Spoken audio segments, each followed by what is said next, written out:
सभी को नमस्कार। दोस्तों आइए शुरू करते हैं अपनी आज की वीडियो और शुरुआत करते हैं निफ्टी 50 से।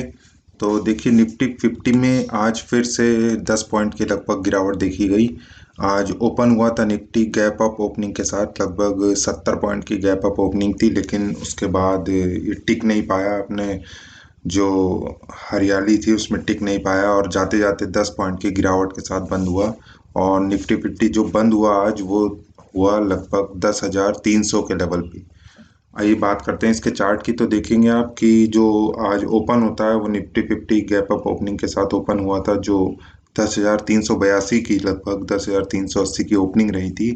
और जो हाई आज गया था वो देखिए 10,400 क्रॉस कर गया था। उसके बाद लो देखें तो 10,267 का लो रहा था और जाते जाते थोड़ी सी बढ़त के साथ ओवरऑल गिरावट देखी गई 10 पॉइंट की, लेकिन लास्ट में जाते जाते 3 के बाद थोड़ी सी बढ़त देखी गई और 10,300 का लेवल क्रॉस करके निफ्टी 10,302 पे बंद हुआ। ये था आज का चार्ट। देखिए आज के चार्ट में खास बात देखिए कैसे कैसे हम लोग अगर डेली बेसिस पे चार्ट को देखें तो कैसे हम उसको इंटरप्रेट करते हैं, इसके बारे में देखिए जब ये गिरावट हुई तो हम सोचते हैं हाय अब गिरा, अब गिरा गिरा गिरा और अब गिर जाएगा, लेकिन ऐसा नहीं होता। फिर से मार्केट ऊपर बढ़ता है। फिर हम यहाँ पे देखते हैं, कहते हैं हाय अब गिर गया, अब तो पक्का गिरना है गिरना है गिरना है, तो हम शॉर्ट कर लेते हैं। तो ये सब चीज़ें मैं आपको बता रहा हूँ, इससे आप देखेंगे कि कैसे जो चार्ट की फ्लक्चुएशन है और कैसे हमारे दिल की फ्लक्चुएशन वो कनेक्टेड रहती है। और लास्ट में देखिए क्या गेम खेला गया, गेम तो नहीं कहेंगे इसे। आज जो न्यूज़ आने वाली थी, प्रधानमंत्री जी हमारे को संबोधित करने वाले थे, उसके कारण ये देखिए क्या गेम खेला गया और लास्ट में देखिए धड़ाम से गिरा, एकदम से मार्केट गिरा और एकदम से। तो आप ये समझिए कि क्या इसमें बड़ी पावर काम नहीं कर रही है। आप खुद सोचिए कि एकदम इतना इतना लाखों करोड़ों का मार्केट एकदम से गिर जाता है किसी पॉइंट ऑफ टाइम पे, तो इसका मतलब क्या होता है? क्या हम सब जो रिटेल निवेशक हैं, छोटे निवेशक हैं, क्या वो इस मार्केट को चला रहे हैं? आप ये समझिए। तो इसके पीछे आप खुद सोच के देखिए कि ये जो गिरावट थी, जो ये लास्ट की गिरावट आप देख रहे हैं, एकदम से ये स्टीप गिरावट आई है और लगभग ये 3 के पहले लगभग मान लीजिए 250 के करीब ये गिरावट आई है। तो क्या तब तो प्रधानमंत्री जी का भाषण भी नहीं आ रहा था, 4 बजे आने वाला था। तो इससे मैं ये कहना चाहता हूँ आप सचेत रहिए। इंट्राडे देखिए इसीलिए कहा जाता है खतरनाक है। अब जिसको उम्मीद थी कि मार्केट यहाँ से बढ़ेगा, इस पॉइंट ऑफ टाइम से वो नहीं बढ़ा और मार्केट क्या हुआ, धड़ाम से गिर गया। तो सोचिए कितने लॉसेज हुए होंगे। तो ध्यान रखिएगा इस बात का। चार्ट से आप ये समझ सकते हैं कि देखिए बड़े बड़े प्लेयर्स का गेम भी चार्ट निफ्टी में चलता रहता है। तो इस चीज़ को ध्यान में रखिए और इसी के साथ सेफ्टी के साथ अपने जो भी ट्रेड्स हैं वो करिए। आइए आगे बढ़ते हैं तो देखेंगे। देखिए सेक्टर इंडस्ट्रीज की बात करें तो देखिए आज कुछ मिला जुला सा प्रदर्शन रहा और पहले नंबर पे बाजी मारी निफ्टी ऑटो ने, लगभग 1.1% से तेज रहा। सेकंड नंबर की अगर बात करें तो देखिए निफ्टी एमएनसी जो है वो आज तेज रहा, लगभग 0.78% से। और उसके बाद देखें तो निफ्टी बैंक ने हल्की सी बढ़त दिखाई आज 0.05%, जो कुछ खास नहीं थी। निफ्टी आईटी आज गिरा 0.09% से। निफ्टी फार्मा में देखिए आज गिरावट देखी गई लगभग 1.5% की। निफ्टी फार्मा आज काफ़ी तेजी से गिरा है और निफ्टी रियल्टी भी देखिए आज लगभग आधे परसेंट से डाउन रहा है। बात करें निफ्टी मीडिया की तो देखिए वो आज 1.74% से डाउन रहा है। और निफ्टी पीएसयू बैंक्स में अगर देखें आप, दो तरह की कैटेगरीज है, निफ्टी पीएसयू बैंक्स और निफ्टी प्राइवेट बैंक्स जो होती हैं। तो ये देखिए निफ्टी पीएसयू बैंक्स जो हैं वो 1.76% से आज डाउन रहा। तो ये सब था सेक्टर्स का हाल। निफ्टी ऑटो ने आज बाजी मारी, निफ्टी एमएनसी सेकंड नंबर पे रहा। आइए आगे बढ़ते हैं, बात करते हैं कुछ गेनर्स की, कौन से शेयर ने आज अच्छा प्रदर्शन दिखाया। तो देखिए श्री सीमेंट आज बढ़ा है लगभग 700 रुपये से। मैं जहाँ तक इसको ऑब्जर्व कर रहा हूँ ये 20,000 से 30,000 पहुँच गया है काफ़ी कम समय पे। बड़ा शेयर भी है तो फ्लक्चुएशन प्राइस जो है वो प्राइस में जो है ज़्यादा होता रहता है ऊपर नीचे। तो ये देखिए आज जो दिखाया श्री सीमेंट्स ने जोर दिखाया और 700 रुपये बढ़कर बंद हुआ। मारुति सुजुकी ने देखिए लगभग 160 रुपये की बढ़त दिखाई। मारुति भी लगभग 4,000 के अपने लो से, 52 वीक लो से काफ़ी रिकवर कर गया और लगभग देखिए 6,000 के आसपास आने वाला है। और आप पिछले समय में देखें जब बहुत ही तेज़ी देखी गई थी तो मारुति तो देखिए 9,000 तक भी पहुंच गया था। तो आप अगर मारुति देखिए अच्छी कंपनी है, मार्केट लीडर है और अगर आप इसके शेयर में इंटरेस्टेड हैं तो थोड़ा और वेट करिए। गिरने की उम्मीद तो काफ़ी है अभी, अभी हालात कुछ ख़राब ही चल रहे हैं, तो और वेट करिए और अच्छे प्राइजेस पे इसको आप थोड़े बहुत शेयर अपने पोर्टफोलियो में सजावट के तौर पे ऐड कर सकते हैं।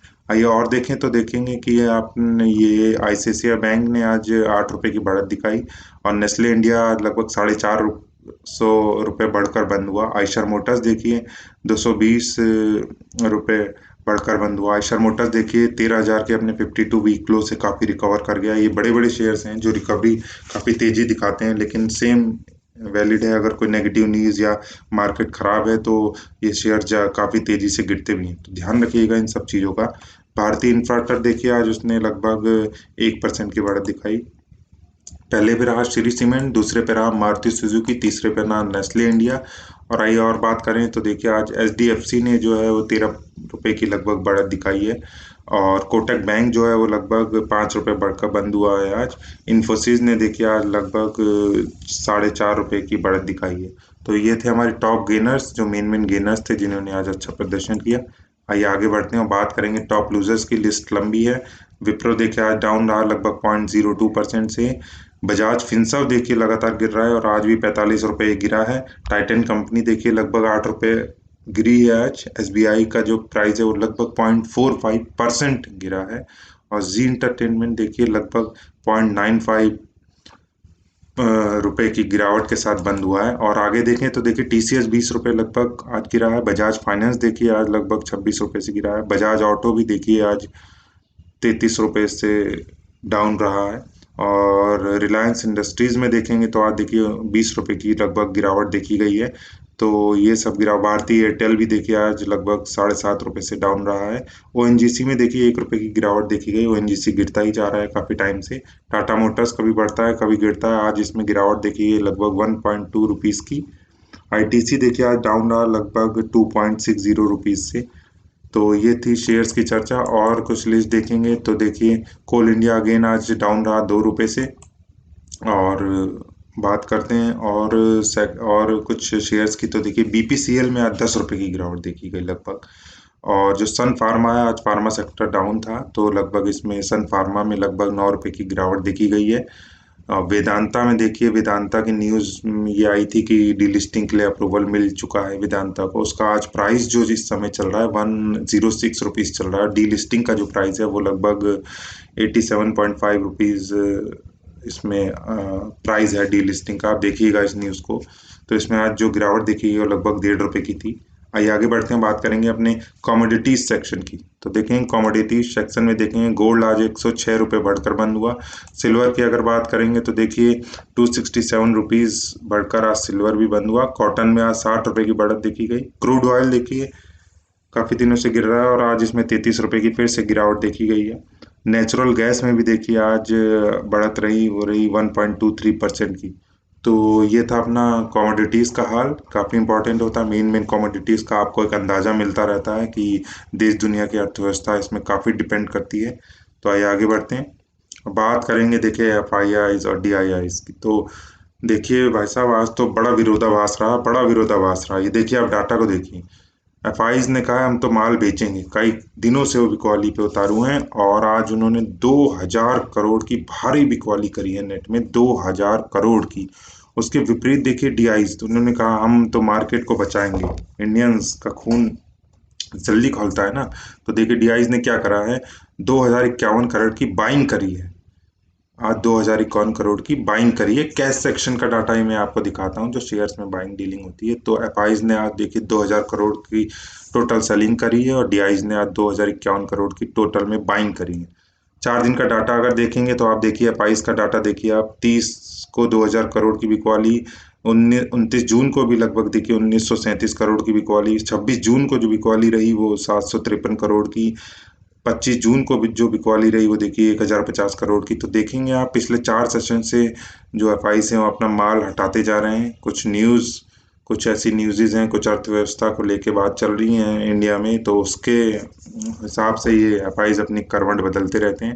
और डीआईज को देखेंगे तो जब जब ये भाई हैं दोनों अपोजिट चलते रहते हैं। जब जब तुम बेचोगे तब तब हम खरीदेंगे, डीआईज का नारा है। तो देखिए बचा रहे हैं मार्केट को लगभग पिछले 2 सेशनों से 1304 करोड़ और 1036 करोड़ की नेट में खरीदारी करी है। और आज देखिए भारी खरीदारी हुई है 2051 करोड़ की।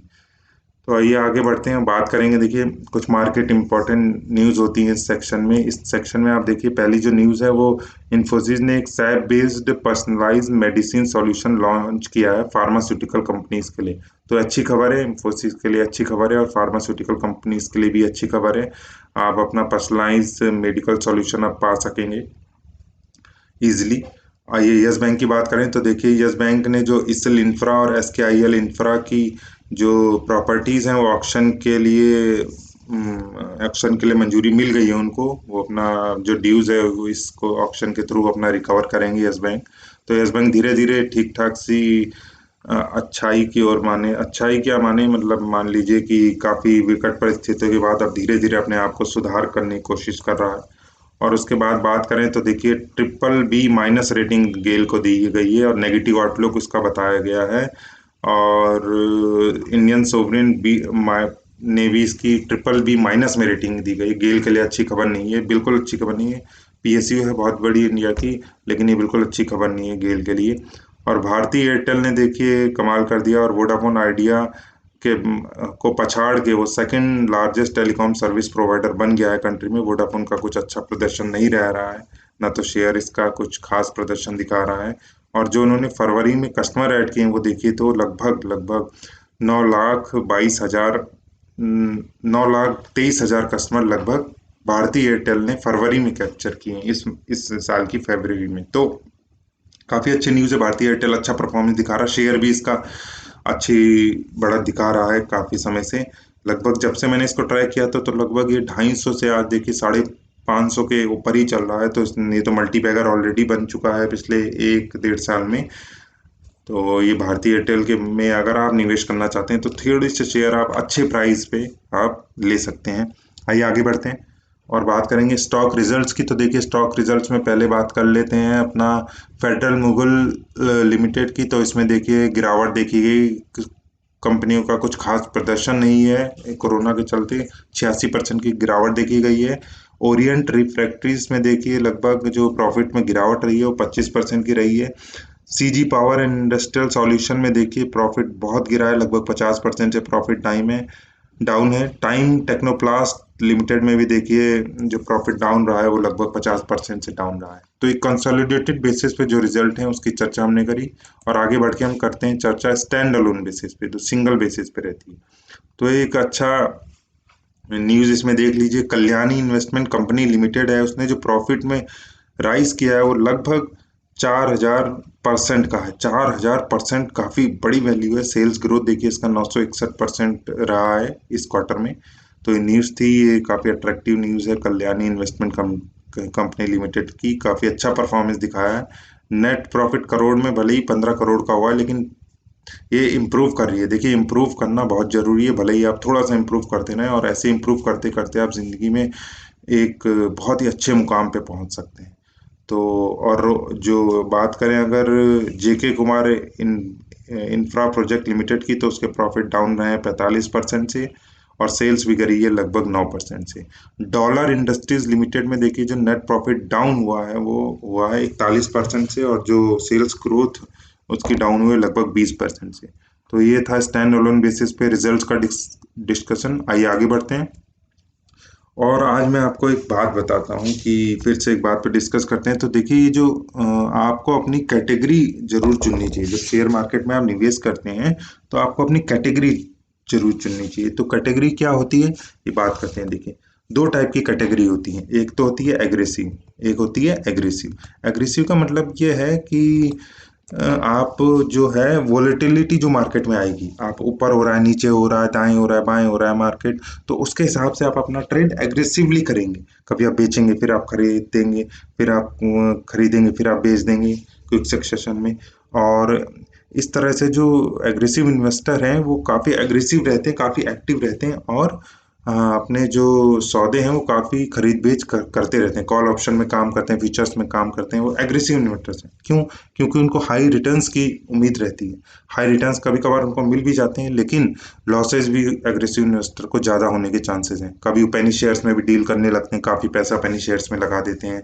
एग्रेसिव, वो हर काम एग्रेसिव करते हैं कि आओ ना ताओ, बस अपना काम कर देते हैं।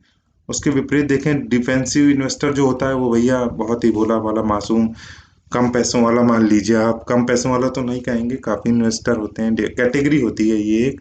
आप चाहे एग्रेसिव हो सकते हैं चाहे डिफेंसिव। वो देखिए जो उसका जो मन रहता है वो इस तरह का रहता है कि भैया हमारा घाटा कम हो, प्रॉफिट भले ही थोड़ा हो, लेकिन घाटा थोड़ा कम, घाटा हो ना या बहुत ही कम हो, प्रॉफिट भले थोड़ा कम मिल जाए, रिटर्न थोड़ा कम मिल जाए, लेकिन कैपिटल का नुकसान ना हो। तो डिफेंसिव अपने सौदे करता है, लॉन्ग टर्म इन्वेस्टिंग करता है, पेनी शेयर्स में डील नहीं करता है ज़्यादा, और देख दाख के टाइम के हिसाब से अपना इन्वेस्टमेंट लोअर प्राइस पे करता है। तो ये दो तरह की मेजर कैटेगरी जो मार्केट में है, तो जरूर चुनिए आप अपनी कैटेगरी को। और ये देखिए कैटेगरी जो है ये स्वभाव से, आपके जो पर्सनल स्वभाव होगा ना उसमें भी काफ़ी डिपेंड करेगी। आप देखेंगे सोच के, जैसा आप पर्सनल जीवन में स्वभाव है आपका एग्रेसिव या डिफेंसिव, उसी तरह से शेयर मार्केट में जब इन्वेस्ट करेंगे तो वो स्वभाव आपका जरूर इसमें इसमें देखा जाएगा। इन जो आप कैटेगरी आप चुनेंगे उसमें आप देखा जाएगा। और मेरा मानना है कि इन दोनों के अलावा एक और कैटेगरी हम बना सकते हैं, वो होती है भैया हाइब्रिड। हाइब्रिड इन्वेस्टर्स, हाइब्रिड में क्या होता है देखो, एग्रेशन तो रहता है, वक्त वक्त पे जब मौका मिलता है तो चौका वो जरूर मार देते हैं, लेकिन मेजरली वो डिफेंसिव रहते हैं कि वे सौदा इस तरह करेंगे कि घाटे की उम्मीद बहुत कम हो और प्रॉफिट भले ही थोड़ा हो जाए।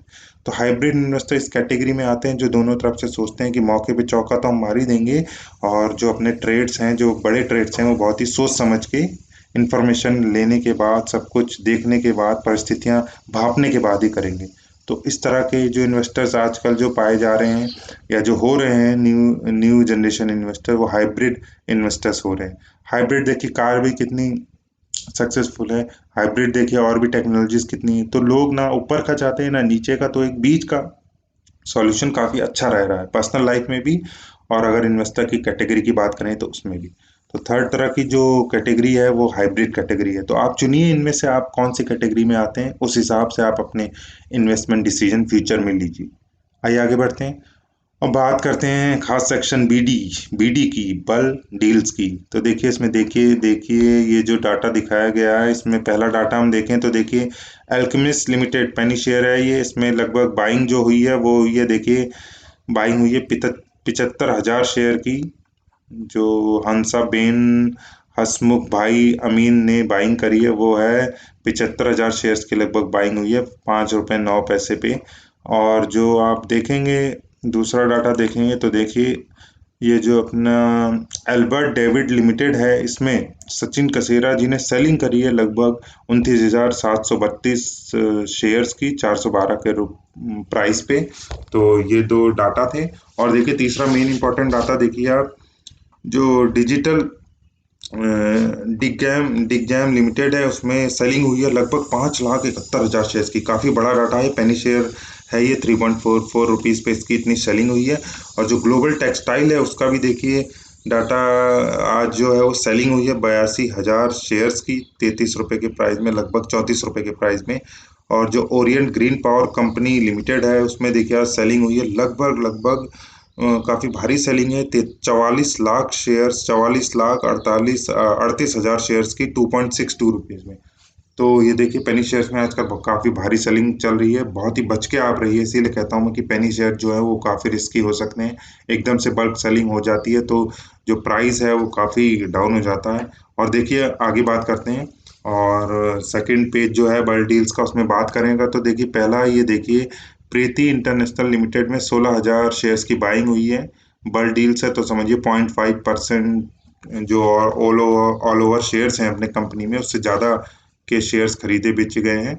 तो बाइंग हुई है 16,000 शेयर्स की प्रीति इंटरनेशनल लिमिटेड में। और जो सेकंड हम देखें वो देखें मंगलम सीमेंट में, काफ़ी चर्चित है आजकल ये। इसमें जो बाइंग हुई है वो देखिए 1.5 लाख शेयर्स की हुई है 188 रुपीज़ के प्राइस में। तो आप ये देख सकते हैं डाटा है प्रीति इंटरनेशनल लिमिटेड के बारे में और मंगलम सीमेंट के बारे में। और देखिए आज आपको बहुत ही इंपॉर्टेंट एक बात बताता हूँ, बहुत ध्यान से आंखें गाड़ के देखिए। और देखिए ये बताइए आप, ये एसबीआई म्यूचुअल फंड है, आपको दिख रहा है ना, एसबीआई म्यूचुअल फंड ने लेमन ट्रीज होल्डिंग में 30 जून का ये सौदा है, देखिए 30 जून डेट है, और कंपनी का नाम है lemon tree hotels limited. Lemon tree मुझे लगता है आपने सुना होगा, इसके होटल्स की चेन है। और ये एसबीआई म्यूचुअल फंड देख लीजिए आप अपनी आंखों से, एसबीआई म्यूचुअल फंड है। तो ये एसबीआई म्यूचुअल फंड ने पहले तो देखिए बाइंग करता है 4 करोड़ शेयर्स की, डाटा देख, पहले ये बाइंग करता है 4 करोड़ शेयर्स की, और उसके बाद ये सेलिंग करता है। प्राइस देखिए इसका 22 रुपये 80 पैसे। और देखिए फिर 30 जून का डेट है, लेमन ट्री कंपनी है, SBI mutual fund same company, और फिर ये सेलिंग करता है 4 करोड़ शेयर्स की, और जो प्राइस है अगेन सेम है, 22 रुपये 80 पैसे। तो भैया क्या लोचा है, ये क्या लोचा है, क्या मतलब एसबीआई म्यूचुअल फंड को कोई लकवा मार गया, या एसबीआई म्यूचुअल फंड ने कुछ इसमें मैनिपुलेट करने की कोशिश करी है? तो देखिए ये बाइंग सेलिंग सेम प्राइस में, ये कुछ समझ से बाहर है। तो आप इस न्यूज़ को ज़रूर देखिए, और देखिए मैं आपको क्यों बता रहा हूँ, इसी तरह से धोखा होता है, आगे आप जानेंगे किस तरह से धोखा हो सकता है हमारे साथ। इसके बारे में आप जरूर पहले सर्च करिए गूगल पे, आप डालिएगा why buying and selling in bulk deals at same price, आपको काफ़ी सारे लिंक्स मिलेंगे, आप उसको पढ़िए और जानिए, कुछ होमवर्क करिए, आप नॉलेज रखिए, वरना ऐसा धोखा होगा भाई साहब कि आप उठने लायक नहीं रहेंगे। समझ रहे हैं ना? देखिए आज क्या विरोधाभास रहा, आप ये देखेंगे जो लेमन ट्री का बीएससी का प्राइस था वो 0.45 पैसे बढ़ा था, और ये बढ़कर 23 रुपये 85 पैसे बंद हुआ, आप देख रहे हैं। और जो लेमन ट्री का एनएससी में, ये एनएससी है, यहाँ पे नोट नहीं होता है, एनएससी में ऐसे ही दिखाता है। तो लेमन ट्री का जो एनएससी का प्राइस था वो -0.55 से डिक्रीज था, और जो बंद हुआ है 22 रुपये 80 पैसे। देखिए ये बहुत ही विरोधाभास वाली बात है, बहुत ही आश्चर्यचकित करने वाली बात है कि ऐसा हुआ क्यों। और ये देखिए एसबीआई म्यूचुअल फंड का जो डाटा दिखा रहा, बाइंग सेलिंग हुई है 4 करोड़ शेयर्स की सेम प्राइस पे। तो आप बच के रहिए इस तरह की चीज़ों से, देखिए कभी भी बहुत बड़ा धोखा आपको मिल सकता है। और देखिए मैं ऐसा क्यों कह रहा हूँ, देखिए आगे बढ़ते हैं, बात करेंगे। देखिए जो भारतीय एयरटेल का प्राइस देखिए आप, बीएससी में एनएससी में, इसमें देखिए बीएससी में हर जो गिरावट रही, और जो एनएससी में गिरावट रही, तो लगभग सेम रही, बहुत ही कम डिफरेंस था। और अगर आप देखेंगे आइडिया में, आप देख लीजिए, रीचेक कर लीजिए, और आइडिया में भी लगभग सेम ही गिरावट देखिए बीएससी एनएससी में। आप बजाज ऑटो की बात कर लीजिए तो देखिए 33 रुपये 24 रुपये लगभग हल्की फुल्की गिरावट देखी गई, सेम रही लगभग जो बीएससी एनएससी में रही। और सुजलॉन में भी आप देख लेंगे बीएससी एनएससी में सेम गिरावट रही। तो आप बताइए ये सब जो मैंने आपको पिछली स्लाइड में देखा दिखाया था, आप फिर से देख लीजिए। जो लेमन ट्री का डाटा है, एक तरफ काफ़ी बढ़ा और एक तरफ काफ़ी घटा है, बीएससी में बढ़ा और लेमन ट्री में घटा है, तो ये क्या धोखा नहीं है? आप बताइए, आप देखिए इस डाटा को देखिए, और सब शेयर्स भी मैंने आपको प्रूफ के लिए इसीलिए दिखा दी। सोचिए, आप सोचिए। तो इस तरह के चीज़ों से आप बहुत ही बच के रहिए, देखिए इसके बारे में ज़रूर पढ़िएगा, सर्च करिएगा, जैसे मैंने आपको बताया, तब आपको नॉलेज रहेगी, तो आप इस तरह के जो घाटे या होने से आप बहुत ही बच जाएंगे। आइए आगे बढ़ेंगे, अब बात करते हैं, आज वीडियो का एंड करते हैं आज की बात से। तो देखिए शेयर मार्केट में जनाब धोखा कब हो जाए किसको पता, आप खुद ही बताइए। शेयर मार्केट में जनाब धोखा कब हो जाए किसको पता, याद रखना सेफ्टी नहीं तो प्रॉफिट घटा, याद रखना सेफ्टी नहीं तो प्रॉफिट घटा। तो भाई साहब बहुत ध्यान रखिए, देखिए सेफ्टी के साथ इन्वेस्टमेंट करिए, मैं बार बार कहता रहता हूँ आपसे, रोड पे चलिए तो सेफ्टी रखिए, लाइफ जी रहे हैं तो सेफ्टी रखिए। तो शेयर मार्केट में भी आप जनाब वही फार्मूला अपनाइए, सेफ्टी के साथ ही, अपना स्ट्रेटेजी के साथ, कि अगर ऐसा हो गया तो मैं ऐसा करूंगा, अगर ऐसा हो गया, ऐसा गेम खेल दिया किसी ने तो मैं ऐसा करूंगा। तो सेफ्टी स्ट्रेटेजीज आप सीखेंगे तभी आप प्रॉपर इन्वेस्टमेंट के तरीके आप समझ पाएंगे। तो देखिए इन सब पे हम डिटेल चर्चा कर सकते हैं, देखिए मेरा डिस्क्रिप्शन में नंबर भी है, आप मुझे व्हाट्सएप करिए, हम चर्चा करेंगे। और मैं बार बार कहता हूँ जो स्मॉल केसेस मैंने बनाए हैं उसमें काफ़ी अच्छे रिटर्न्स आ रहे हैं। तो अगर आप उसमें भी इंटरेस्टेड हैं तो बिल्कुल मुझे व्हाट्सएप करिए, हम लोग बातचीत करेंगे उसमें आगे, और आपके भी हाई रिटर्न्स आ सकते हैं सिचुएशन के हिसाब से। तो इसी के साथ उम्मीद है आपको वीडियो पसंद आई होगी, और प्लीज़ ध्यान रखिए, अपनी सेफ्टी रखिए शेयर मार्केट में, और बचिए इन तरह के फ्रॉड से जो आज हमने चर्चा की है बल्क डील्स में। फिर से हम मिलते हैं अपनी नेक्स्ट वीडियो में, रेगुलर अपडेट लेते रहिए और सेफ रहिए। Thank you so much, take care, bye bye.